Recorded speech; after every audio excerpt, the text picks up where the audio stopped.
some filters like what are the critical tickets, what are new tickets, which are all the shortcuts where you can immediately click on it.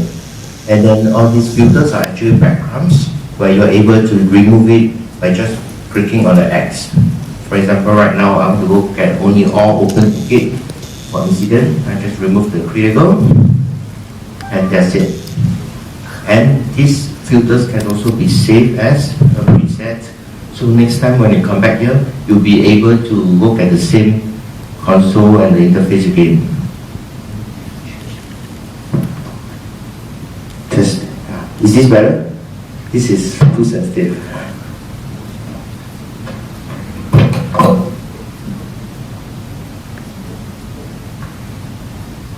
Okay, let me now move on to the next feature, we call it the Smart Recorder. So it basically shows how you can make use of formless IT to quickly create an incident ticket in a very natural language.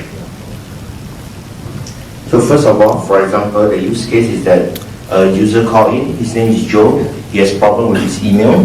So when the service desk agent and myself pick up the phone call, I know that his name is Joe, I just put @Joe. You do auto lookup from the remedy, select the correct caller, Joe answer. So basically all the information of Joe will be automatically shown up instantly. Which department is he from, where is he based, and also most important, the service rating for him with the service desk, and whether he has made any escalation or complaint about the service desk. It's all shown over here. And also the type of asset that he's using, whether it's a MacBook, Dell laptop, using an iPhone 6 or probably a Samsung Android phone, everything will be shown. Even the open tickets that he has with the service desk or tickets that is already resolved. So let me now. So on this screen, let's say if your organization has some call center system, right? So when someone calls into the call center system, select certain options from the phone, and then the phone get routed to the agent. This screen would get integrated with your call center systems. So when it get routed to the agent, from the call center system, we identify who the user is, but either user keying in their user ID or employee ID, or maybe by their caller number, we will be able to identify that which user it is. So when the user get the screen pops up, they will see who the user is, what is the related cases that previously that actually submitted. Okay? Okay, thanks, Stevie. So actually in the olden days for old remedy, it's all done through the active ad and some APIs. But now this is only using a direct URL where the CTI can use it to call the remedy easily, just providing the URL and the caller ID. Patient clicks to it, or else they click on chat now to chat to live agent. Alright, so some of on that basis. Kevin, you need to fast forward yourself into demo. Okay, sorry.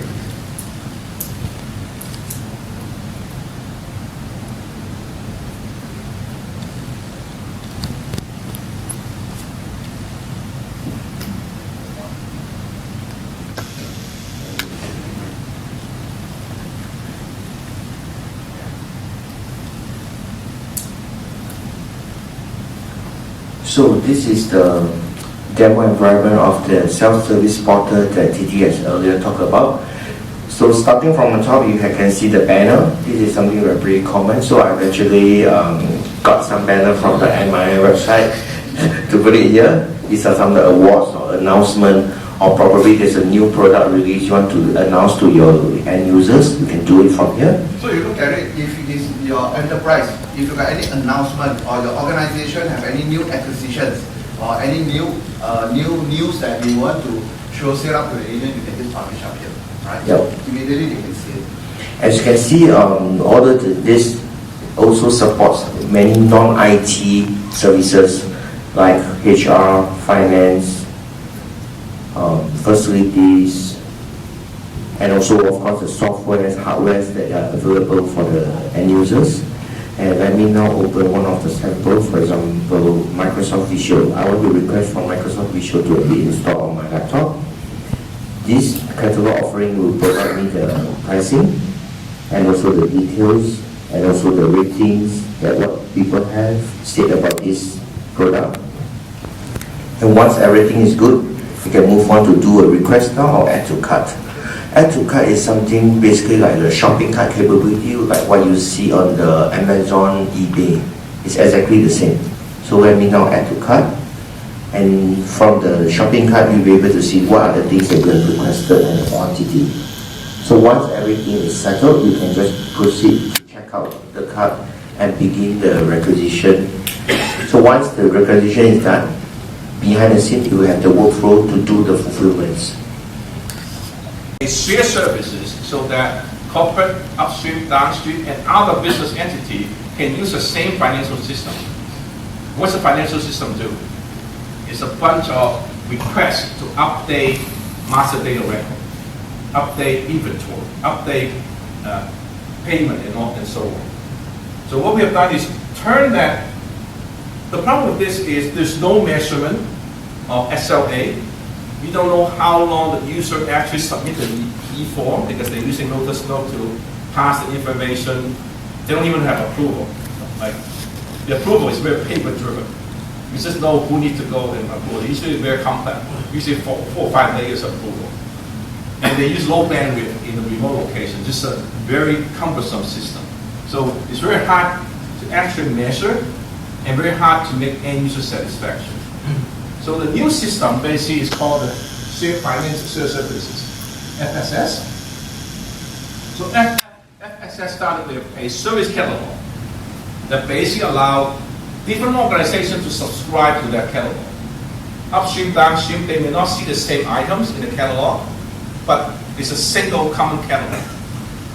And then you have a user that goes access the form in SRM, Remedy SRM. And then the back end will integrate to SAP, push the data from Remedy to HR. What are you doing with legal?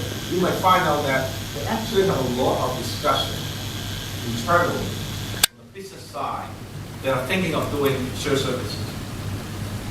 Okay. And then, do you know who the vendors running shared services today? Can anybody give me some names? Are you SAP user? Most of you? SAP is actually getting into shared services. They came from ERP, now doing shared services. So if you start researching SAP, they talk a lot of things about shared services. But nobody realized that Remedy is a shared service platform. We've been doing it for 25 years. We just never marketed it that way. Because we're focusing on ITSM. Until now, we are providing research in this platform using the existing infrastructure. Right? So you don't need to provide a new infrastructure. If you're already ITSM user, the best way to go is to go version 9, because it gives you all the capability, right? My IT Smart Reporting, and a Java-based engine. It makes the Innovation Suite, Innovation Studio, much more effective. Go to 8.1, you have some pain. Okay? I'm not trying to not warn you. Like, you can still do it, but it's kind of using an older machine to do the latest stuff. Why not take advantage of Remedy 9? Remedy 9 has been around for 2 years. Okay? It will have another year before we go to a major platform. I don't think it will actually happen because we spend so much time in making Remedy 9 and destroy it. So all we do is now minor fixes, SP1, SP2. Right now we're sitting at 9.1 SP2. It will be another year. We have another 4 or 5 releases, but it will be another year before we go to the next 9.x. We haven't determined what that is. It's the 9.5 or 9.8. I don't think it will be a 10 because there's not a whole lot of changes. So 9 is very stable. So we should really think about moving to version 9. The fact that version 9 is easy to upgrade. Relasikan networknya. Tentu sebelum itu kita harus bangun CMDB-nya. Lalu kita juga lakukan auto remediation. Jadi ketika tiket sudah masuk, dia akan bikin 2 tiket insiden dan juga tiket change-nya. Tiket change-nya itu untuk apa? Jadi once itu di approve, otomatis akan melakukan perbaikan atau remediation. Dia akan menyuruh si perusahaan ini untuk melakukan perbaikan atau remediation, seperti itu. Ketika remediation selesai, otomatis tiket insiden dan change-nya akan di-close juga. Nah, itu proses untuk penggabungan antara, ini kan kita bicara incident change adalah remedy, terus side ini adalah monitoring tools. Nah, proses kita meng-close tiket, kita membuka tiket change, itu kita pakai namanya Atrium Orchestrator. Ini solusi untuk proses automation.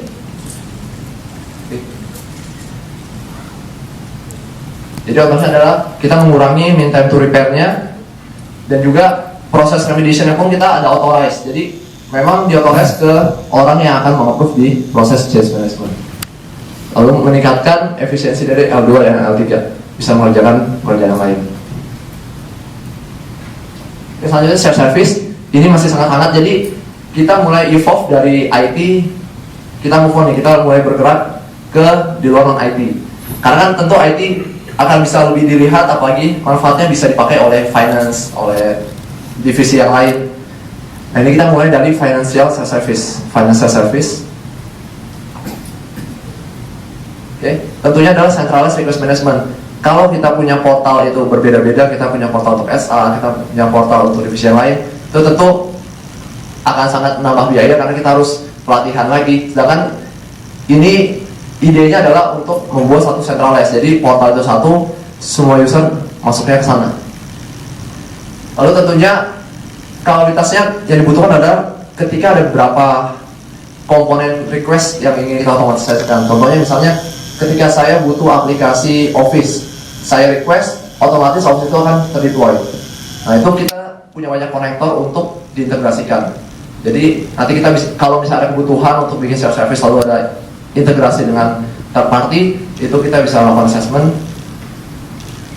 Lalu tentunya ada flexibility dan agility, karena tentu ketika kita bicara services, apalagi layanan melibatkan IT dan juga non IT, itu seringkali berubah, terutama dari sisi user metrics, dan ini di BMC Remedy itu fleksibel.